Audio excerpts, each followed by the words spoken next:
José Behar, Univision Music Group President and CEO. We're here in Woodland Hills, California, which is the headquarters of Univision Music Group. Univision is a company which has many cross-platform entertainment entities, and it's a network which has access to about 80% of the Hispanic viewers through, through Univision, their main network, Telefutura, and Galavision, their cable network. We also have, I believe, 82 radio stations, Latin Hispanic radio stations in all the major cities throughout the U.S. and Puerto Rico. Univision Radio Group, Univision Online, which is the #1 Latin portal in the U.S., and Univision Music Group, which is the market share leader in Latin music. They're pretty much #1 straight across the board. Yeah.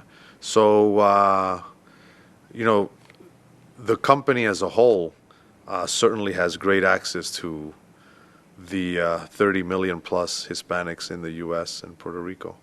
What I do in the here in the music company is I run the day-to-day. I started this music company in April of 2001.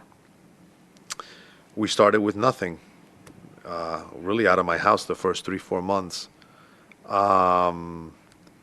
We acquired Disa, which is a Latin label out of Monterrey, Mexico. We created a partnership. We bought 50% of that company. That enabled me to start Univision Records, the label. And shortly thereafter, we acquired Fonovisa Music, Fonovisa Records. And today, Univision Music Group is comprised of Disa Records, Univision Records, Fonovisa Records, 3 separate and distinct labels. Each one has their own culture. Each one has their own marketing department and promotion and A&R. We have Univision Music Publishing.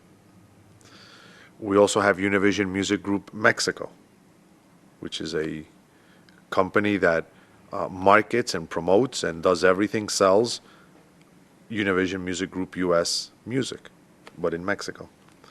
And I run the day-to-day. I basically oversee the marketing and, to a great extent, the A&R.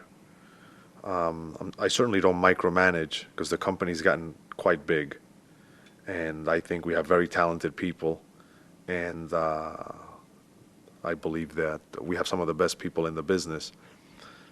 And but I will selectively get involved with certain artists creatively. Not as much as I'd like to, but nevertheless, I'm still involved because that's really the fun part of the business. Disa is a regional Mexican label, but I would say regional Mexican with a capital R and a capital M. Fonovisa is probably 70% regional Mexican, but more international regional Mexican. And Univision Records is more of a multinational type record label. It has regional Mexican, it has tropical music, it has pop. Like right now, we probably have this week the hottest pop artist on Univision Records in the country, Anais, which is a new artist, and her single is number 10, and it looks like it's going to go to the top. But nevertheless, that's what Univision Records is. So the labels compete with each other. And by the way, we have La Calle Records also, which I didn't mention before. And La Calle is our rap hip-hop label. And we have Evie Queen there, who's a superstar, and Yagi Maki, and just, anyway, several artists. And that label has its own A&R and marketing, and again, totally separate from the other labels. And again, that's our rap, hip-hop, reggaeton label, La Calle, which means the street. In the case of Fonovisa, there's a head of that label, Alfonso Larriba.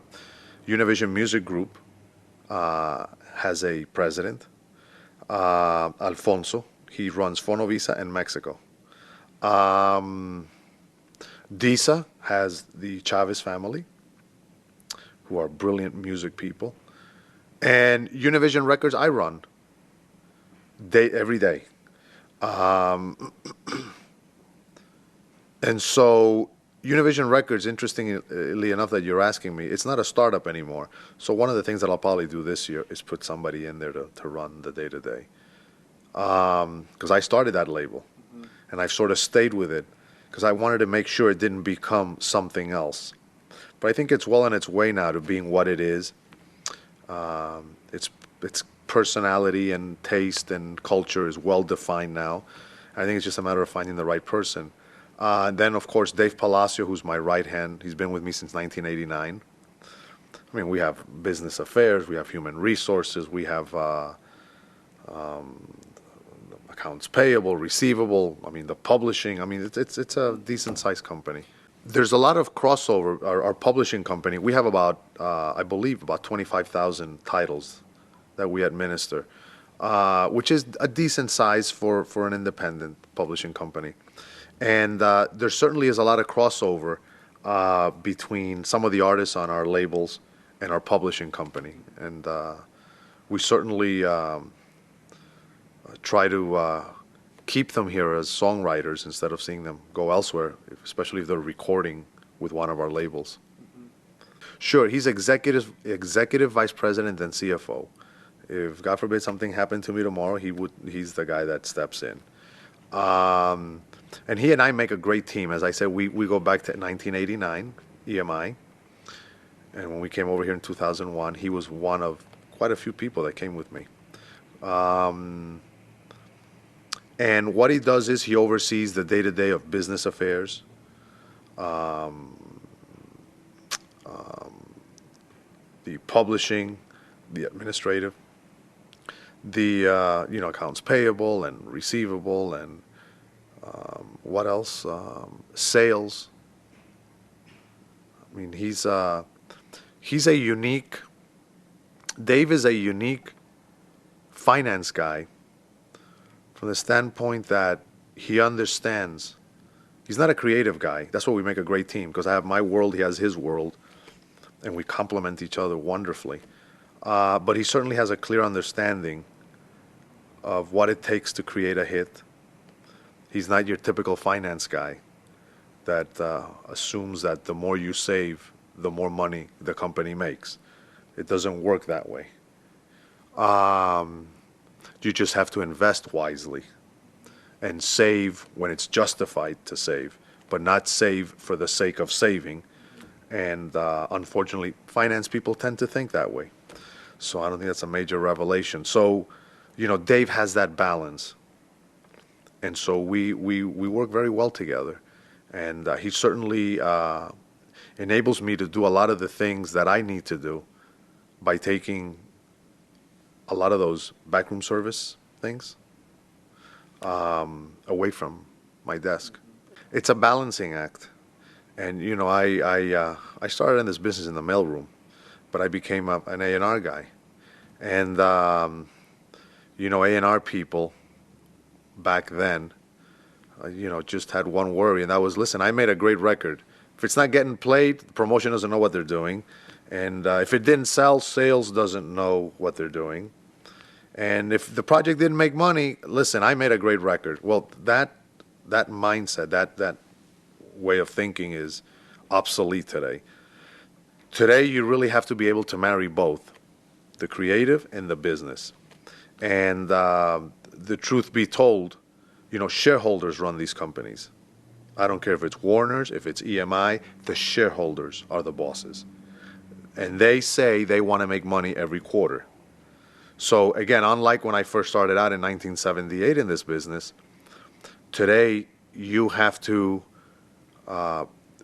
continue to be a creative force in the marketplace in order to compete and thrive, while at the same time be able to deliver shareholder expectations every quarter.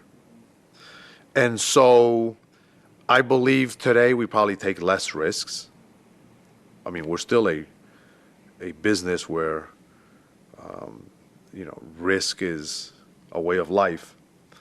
But nevertheless, I believe that today, again, we have to be much more selective in taking those shots at, the next whatever big discovery.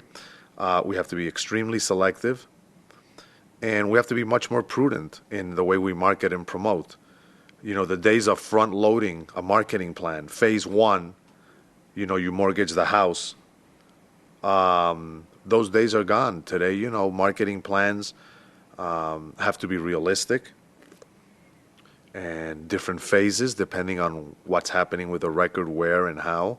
So it's a much more complex business today because, again, the creative side and the business side are really they're intertwined, and neither side can blame the other for lack of success. They have to work very closely, and so it certainly has been a process for everyone. I've been running a company for a long time. I started EMI Latin in 1989, opened that company up, and prior to that, I was vice president of A&R at CBS International. So I went from a creative job to from 84 to 89, and then in 89 to opening up a music label. We opened up their first Latin division at EMI. So I've been in that mindset for a long time. EMI Latin wouldn't have been a success story. I was there for 12 years, from 89 to 2001. If I would have just gone there with my A&R hat or A&R cap, it wouldn't have worked. So it was a matter of trying to figure out how to marry both and find that balance. And so, but for a lot of people who don't who have been in a creative capacity for a long time and are sort of faced with the dilemma of, listen, your job is not just to sign artists and all that, but you got to bring in a recording on budget. If you say you're going to spend $10 making this record, it cannot be $11. I mean, those days are over. And again, being very selective. The days of throwing 42 things against the wall and then 2 or 3 would stick, again, those days are long gone. So, is it a more stressful business today? I think it is. It has to be.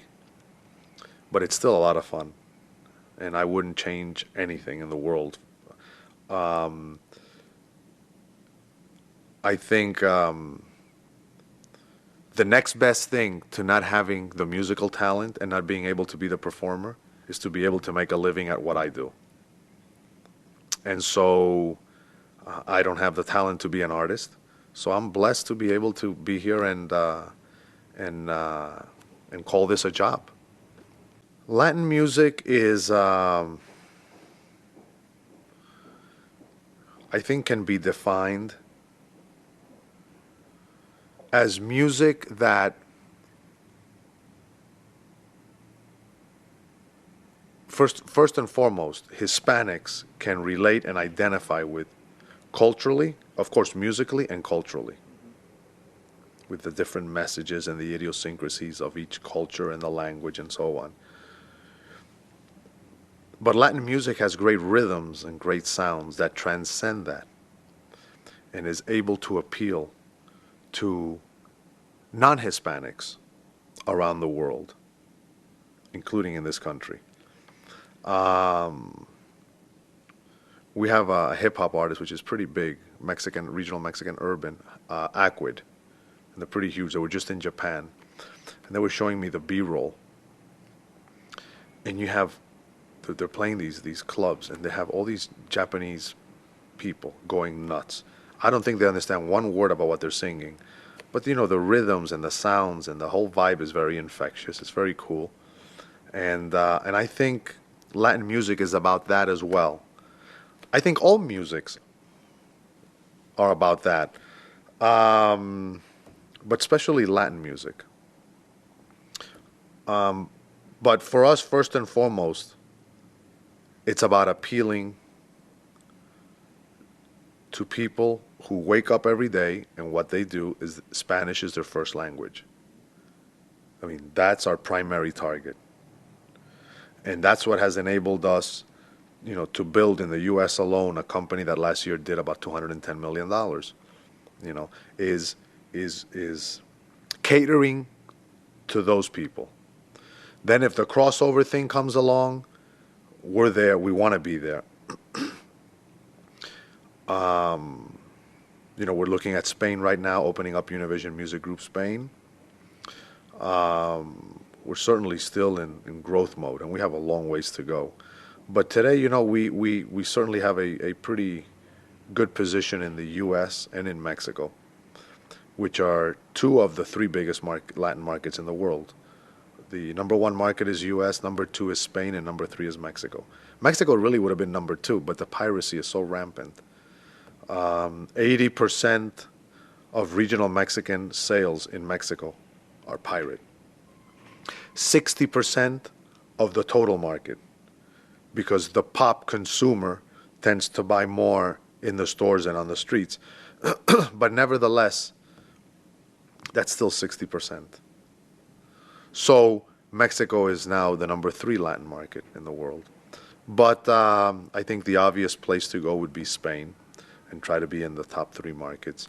Latin America is very important, but unfortunately for our business, markets like Venezuela and Colombia, I mean, piracy is rampant, and sales, I think the entire market of, I think Colombia, is like $5 million today. I mean, it's just meaningless from our standpoint. But Chile and Argentina continue to be very important markets, and again, Brazil. And we will continue to work those markets when it merits it for a given artist. Again, because we want to make sure that those artists are able to visit those markets and do their thing, because that's important to them. But really, I think the growth opportunity is in Spain, and we hope to be there before the year ends. I think what happens is A&R is visceral. It's a gut feeling thing. It's not a technical thing. If it was a technical thing, all these producers who have become A&R guys and opened up labels would have had success. And for the most part, none of them have ever succeeded. It's interesting if you analyze it, with rare exception.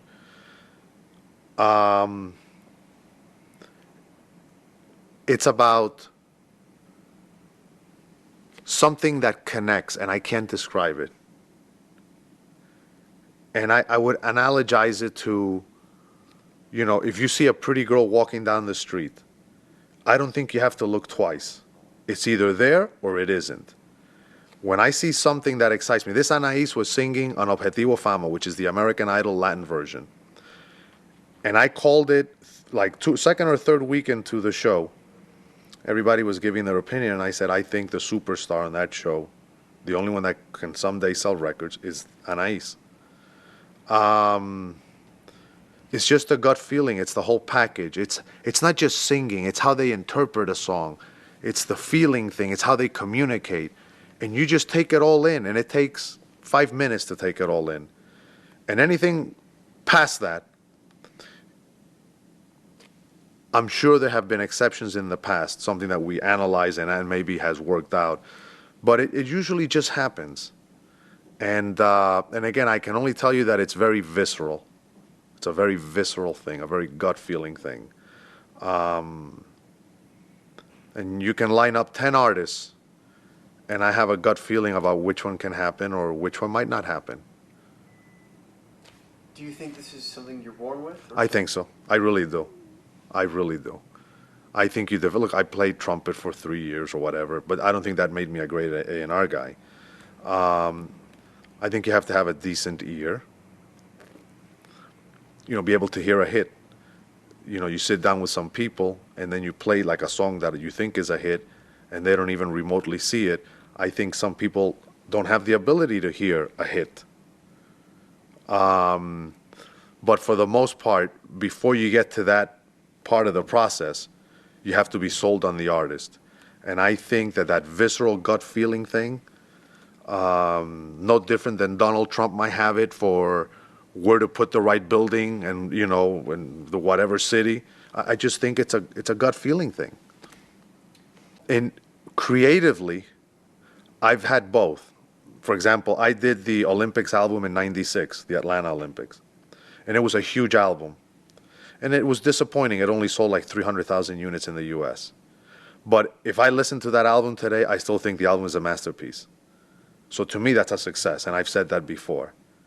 Even though the amount of money that we spent marketing didn't justify, because of what we ended up selling. But it's a great album, and whoever listens to that album 5 years from now or 10, it's still a great album. But for the most part, going back to our how we started out this interview thing, is success is, professionally speaking, is gauged very simply. Shareholder return. That's it. And anything other than that, you're naive, and the system will spit you out. That's it. Shareholders are looking to make money. They're not. If they want a Picasso, they go buy a Picasso. You know what I'm saying? And they have every right to expect their investments to pay off. And that's our responsibility. That's what we do day to day. So success, the way we quantify success in what we do here every day is, at the end of the day, is how did we close the month, how did we close the quarter, and how did we close the year? That's it. And that's what determines whether I'm going to be here next year or not. They're not going to say, Jose just did such a great job with that album cover or with that record. What a beautiful record. Guy lost 10 million for us last year, but he makes some beautiful records. It used to work like that. And a lot of people had brilliant careers not making a lot of money for the companies they worked for. But again, that is non-existent today. So I think that's how you measure success. But you're asking me professionally and not personally. Mm-hmm. Right. Professionally, that's how you measure success. But it's different for you personally. Well, success is to have my health, and for my children to be healthy, and for my daughter to get accepted to a university of her choice. To me, that's success. And for my children to turn out to be good people, it has nothing to do with this. You know what I'm saying? Mm-hmm. The fact that piracy hasn't hit us digitally is the silver lining in all of this for us, because piracy out in the street is easier to control than on the internet. Excuse me. I'm very optimistic. I mean, it is what it is. I mean, it's inevitable that people more and more will continue to enjoy their music through their computers or downloading legally or hopefully legally. But the fact today, and I can't worry about 10 years from now, today I'm worried about the next 3 to 5 years.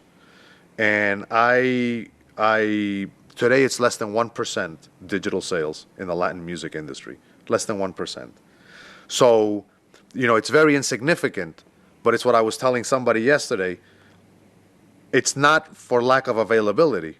Our music has been digitized, and it's readily available. If you want to, however, through iTunes or Walmart or wherever you want to go, you can download our music. It's just that our consumers are way behind the curve. Historically, it's been like that, whether it was from 8-track to cassette to CD, and the LP is in there somewhere. But, historically, we've always been behind the curve. And I think the reasons for that are obvious. The resources are different, and the education factor is a bit different compared to the size of the population on the domestic side. So, but it's something that we're well positioned to meet the demand in the marketplace, and it's a matter of that demand taking place.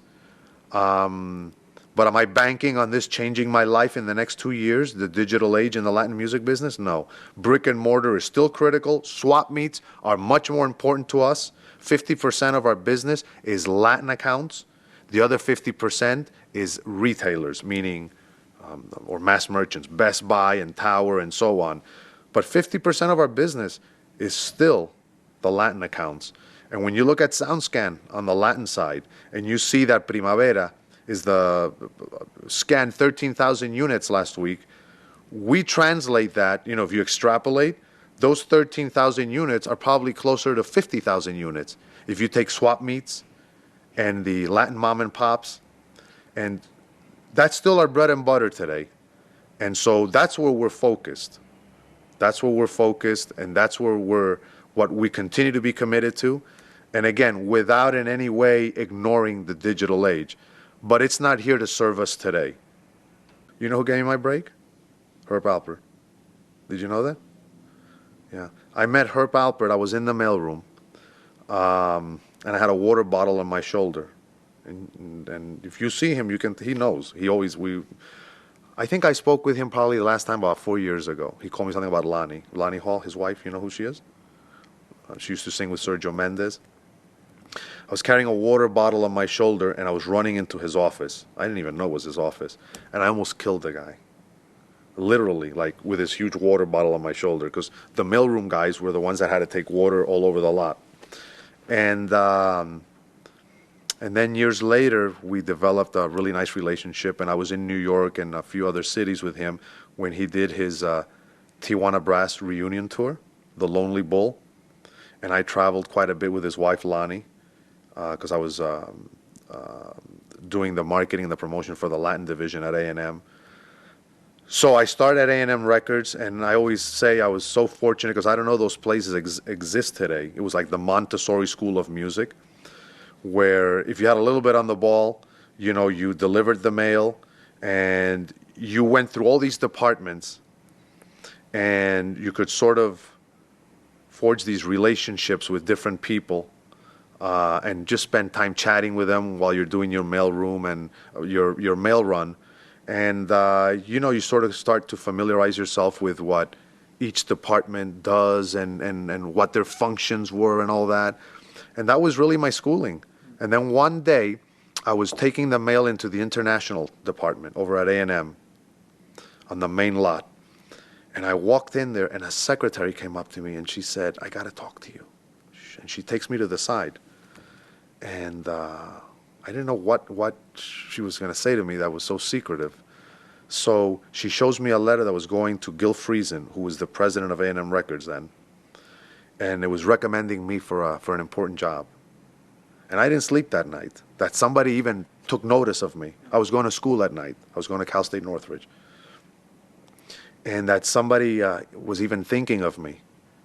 And I guess delivering the mail paid off, because I wouldn't be here today if it wasn't for A&M Records and Herb Alpert.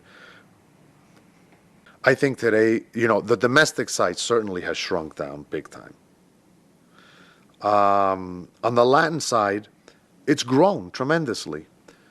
And, we have people that come through here all the time, and I just don't see the passion. I don't see the common sense. They're not prepared. I was in the mailroom, but I was going to school at night, and I had common sense. Do you know what I'm saying? And I wanted to better myself, and I knew I had nothing to rely on other than myself. But we have people, and it's just so hard to find people today, and yet they come through here. I don't know. I think the Latin business today can afford a great deal, has many more opportunities for people like myself back then. Because back then, it was a tiny business. But today it's a big business, comparatively speaking. And I just think it's, if the right people come along on the Latin side, I think they can have a career. On the domestic side, I'll tell you, it's survival of the fittest. You got to be great. Because it's down to the bone. And a lot of the people that survived for many years on the domestic side and were able to make a living in the music business, when all these cutbacks started to happen, those were some of the first people. Of course, I'm sure there were a lot of talented people also that were casualties in the process. But for the most part, it's a lean, mean, and tough business today. It really is. and you have to have the goods.